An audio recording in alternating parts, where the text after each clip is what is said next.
When I first heard about the idea of developing a game with such important and so many water locations, it did cause a little bit of panic, to be honest, because these things are traditionally very hard to do in real-time CG.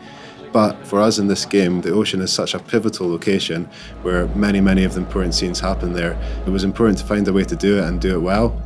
Animation plays a big part in developing a game that's on a sea surface. Obviously, we have the sea simulation. We have a boat that needs to react and behave in a believable manner on that surface. And then we have the characters that also need to react. In order to get the characters behaving realistically on the boat, we tried various different techniques of motion capture. We had performances completed on a movable floor, and that simulated the rocking behavior of the boat. All these different elements, the sea simulation, the boat rocking, and the characters all needed to work cohesively together for any given scene. We have a procedural sea surface that's used throughout the game. It can generate varying levels of storminess, so it can go from calm right up to a raging storm that we see in one of the levels.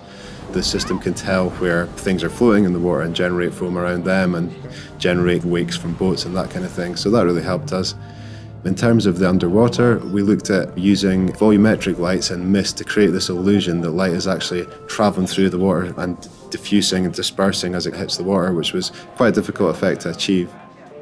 To capture the audio for the dive boat, we rented a small fishing boat, a similar size to the dive boat in the game. We went out with a multi-track recorder, some microphones, and positioned them in all the different angles that you need to capture the various sounds the boat makes, from the motor, the water sloshing against the hull, and the wind in the rigging.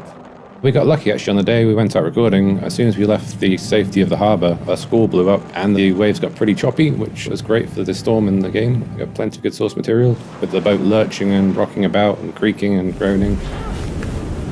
Brought the audio back from sea, dried them out, and then chopped them up into loops and bits and pieces in a similar way you would with a car game, and then integrated those into quite a complex dynamic audio system that reacted to the movement of the boat and the weather systems and provided us some good results.